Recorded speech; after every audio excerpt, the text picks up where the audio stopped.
Quand et comment est née la capoeira? La capoeira est née ici au Brésil à l'époque de l'esclavage et elle a surgi comme une forme de liberté du noir. Le noir opprimé s'est rebellé contre la société d'oppression et il a créé un système d'attaque et de défense qui plus tard est devenu la capoeira. En réalité, la capoeira était le nom de l'endroit où il s'entraînait et plus tard, c'est devenu le nom du jeu, de l'art. Et il existait déjà deux styles de capoeira, l'angola et la régionale. Non, la capoeira primitive était simplement une forme de défense personnelle du noir africain ici au Brésil. Cette capoeira, elle a commencé au début du siècle passé, et c'est à partir des années 1920 que se sont organisés ces deux styles, la capoeira angole et régionale. Et la pratique de la capoeira était interdite. Comment a-t-elle été autorisée et quand est-ce que c'est arrivé? Alors, il n'y a pas eu vraiment d'autorisation pour la libération de la capoeira. Elle a été interdite en 1900 jusqu'à 1937, plus ou moins. En réalité, Maître Bimba a été appelé par le gouvernement pour se présenter en 1937 pour faire une démonstration. Et c'est à partir de ce moment-là qu'elle a gagné automatiquement sa liberté. Et vous pensez que ça a changé quoi, le fait qu'elle ait été autorisée? Bon, ben, ça a changé tout. En réalité, c'était un art marginalisé et à partir de cette époque, de ce travail de Maître Bimba et aussi des Angolais, enfin, des capoeiristes modernes, contemporains, c'est là qu'elle a conquis son espace au sein de la société. Aujourd'hui, la capoeira est dans les écoles, dans les clubs, enfin, elle a un accès à la société. Et quelles sont les principales différences entre l'angole et la régionale, par exemple? L'angole, c'est un jeu un petit peu plus cassé, c'est un jeu où les coups sont interrompus entre eux et la capoeira régionale est plus rapide, plus enchaînée, elle se joue sur un rythme plus rapide. Et avant la libération de la capoeira, l'autorisation, comment était-elle enseignée? Quelle serait la différence par rapport à l'enseignement d'aujourd'hui? À la capoeira primitive, on s'y entraînait de forme spontanée dans les forêts, en cachette. Les Noirs se réunissaient et pratiquaient. Après avoir conquis les écoles, Bimba a créé cette méthodologie et là, tout a changé. Avant, c'était en cachette. Et comment est née la notion de groupe, la graduation, les cordes? Alors, Maître Bimba a organisé ça à partir des années 20 avec son travail de la capoeira régionale. Il a organisé une méthodologie qu'il a créée, une méthode d'enseignement et c'est à partir de cela qu'on commençait à s'organiser. Et comment fait-on la différence entre un groupe d'un autre, par exemple au niveau de la méthodologie, de la philosophie? Bon, pour corriger la question précédente, en réalité, les capoeiristes ont toujours vécu en groupe. Il y avait déjà les bandes anciennes à Rio, il y avait des groupes aussi qui se réunissaient à Bahia. Mais les groupes de la forme dont on les connaît aujourd'hui, des groupes organisés en forme d'école, avec une méthodologie, ça a été créé à partir de Maître Bimba. Bon, et à l'intérieur des groupes, enfin, chaque groupe a une graduation différente. C'est quelque chose de voulu, il y a un objectif derrière cela. Par exemple, dans le karaté, il y a différents styles, mais tout le monde utilise la même graduation. Bon, en réalité, ça, c'est un manque d'organisation de la capoeira. En fait, il existe la fédération qui a une hiérarchie, il y a le groupe Senzal qui a une autre hiérarchie, il y a des hiérarchies plus ou moins anciennes, mais avec le temps qui passe, chaque groupe crée la sienne et aujourd'hui, il en existe plusieurs. Bon, en fait, c'est un manque d'organisation. La capoeira est un art encore neuf, encore nouveau, et peut-être que dans le futur, ça va s'organiser. Bon, on va parler un petit peu de la musique aussi. Je voudrais savoir, au début de la capoeira, quels étaient les instruments utilisés à l'époque? Bon, en réalité, dans la capoeira primitive, il n'y avait pas d'instrument. Comme je l'ai dit, c'était un système d'autodéfense du noir africain, de l'esclave au Brésil, et il n'y avait pas d'instrument. Peut-être qu'il jouait au son de la tabac, qui est utilisé également dans le candomblé. En réalité, les instruments, tout ça, ça a commencé au début du siècle passé. C'est à partir de ce moment-là qu'on commence à voir les instruments au sein de la capoeira. Alors petit à petit sont incorporés le berimbau, la tabac, le pandeiro, l'agogo. Au début, on voyait plus le berimbau et le pandeiro.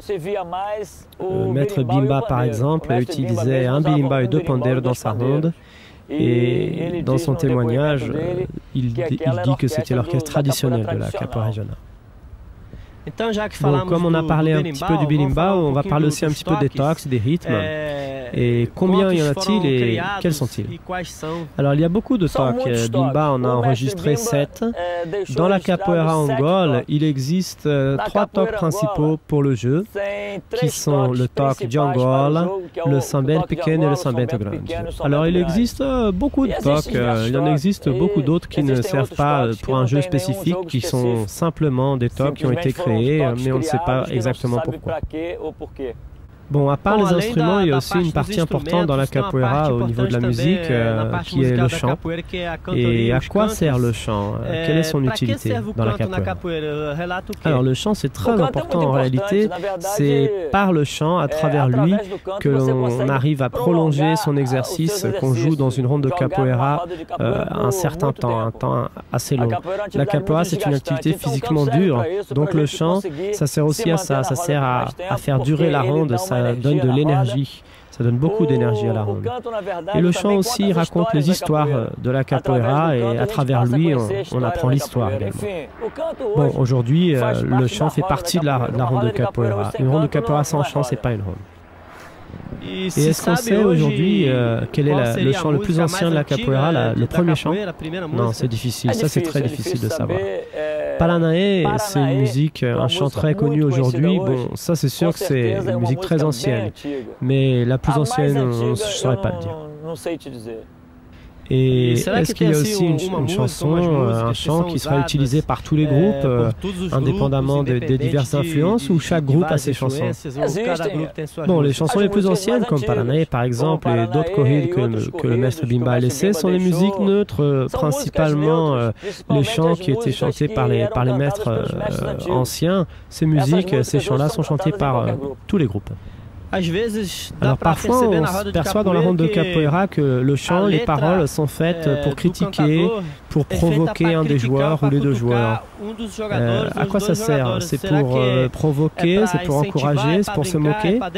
Et quelles sont les limites à ne pas dépasser? Bon, comme je l'ai déjà dit, le chant a plusieurs utilités, plusieurs objectifs. Il peut prévenir qu'il y a quelqu'un dans la ronde de dangereux, il peut encourager un jeu plus dur, ou il peut au contraire essayer de demander à ce que le jeu devienne un petit peu plus tranquille, plus doux. Enfin, c'est la fonction du chant dans la ronde de capoeira. Bon, on va parler aussi un petit peu des femmes. Aujourd'hui, on voit beaucoup de femmes qui jouent la capoeira, mais comment ça a commencé? Quand ont commencé les femmes à jouer la capoeira? Est-ce que c'était dès le départ ou est-ce que c'était plus tard? Est-ce que ça a été autorisé par quelqu'un? Non, on a toujours entendu parler de femmes très anciennes dans la capoeira, mais c'était seulement une ou deux. En réalité, c'est à partir des années 70 que les femmes sont entrées massivement dans la capoeira. Aujourd'hui, il y a beaucoup de capoeiristes du sexe féminin. Et est-ce qu'il y a déjà des femmes maîtres de capoeira? Oui, il y en a. Il y a des femmes maîtres de capoeira. Il n'y en a pas beaucoup, mais il y en a quelques-unes. Et pour devenir capoeiriste, pour pratiquer la capoeira, est-ce qu'il existe une morphologie type? Est-ce qu'il faut parler portugais? C'est une obligation pour devenir capoeiriste? Non, bon, c'est facile. Ça devient plus facile parce que c'est pas obligatoire. Il y a beaucoup d'étrangers aujourd'hui qui jouent la capoeira et qui ne parlent pas portugais. Mais pour comprendre mieux la capoeira, je pense que c'est important d'apprendre le portugais, comme on doit par exemple apprendre le japonais pour apprendre le karaté. Bon, alors je pense que ça aide pas mal. Et comment est-ce que vous voyez aujourd'hui la plus grande différence entre enseigner la capoeira au Brésil et enseigner la capoeira à l'étranger? Bon, pour moi qui connais pas mal le monde, qui ai beaucoup voyagé, je ne vois pas vraiment de différence. Je vois aucune différence. C'est principalement dans mon groupe. Bon, et dans le groupe Capoeira Brasil, alors, votre groupe, quels sont les critères, vos critères pour décider, par exemple, pour passer les graduations? Bon, nous avons une méthode Et cette méthode consiste à l'organisation du groupe, organiser le groupe. Alors on suit cette méthode et on s'appuie aussi sur notre expérience. Aujourd'hui, on va évaluer le groupe à chaque niveau de l'élève. À ce moment-là, ce qui compte le plus, c'est l'expérience du maître. Bon, la capoeira a évolué beaucoup depuis sa création et elle évolue toujours de plus en plus vite. Et comment est-ce que vous voyez son évolution d'ici à 20 ou 30 ans, par exemple? Bon, je pense que la capoeira, en réalité, aujourd'hui, elle a la place qu'elle mérite. C'est la culture de tout un peuple. Et je pense qu'on doit lui reconnaître sa valeur. Et bon, on n'avait pas ça dans le passé. Aujourd'hui, je pense qu'elle a déjà atteint un certain niveau assez satisfaisant. Mais il y a encore beaucoup à faire. Encore beaucoup à faire. Je pense que d'ici à 20 ans, qui sait, elle soit encore plus valorisée, un petit peu comme d'autres cultures que l'on connaît déjà.